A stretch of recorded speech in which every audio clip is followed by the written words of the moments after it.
اور یاد کرو جب پیغمبر صلی اللہ علیہ وآلہ وسلم نے اپنی ایک بیوی سے ایک بھید کی بات کہی تو اس نے دوسری کو بتا دی، پھر جب اس نے اس کو ظاہر کر دیا اور اللہ نے اس حال سے پیغمبر صلی اللہ علیہ وآلہ وسلم کو آگاہ کر دیا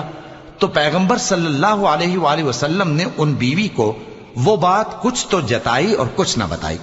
سو جب وہ بات ان کو بتائی تو وہ پوچھنے لگیں کہ آپ کو یہ کس نے بتایا؟ فرمایا کہ مجھے اس نے بتایا ہے جو سب کچھ جاننے والا ہے، خبردار ہے۔ اگر تم دونوں اللہ کے آگے توبہ کرو تو بہتر ہے،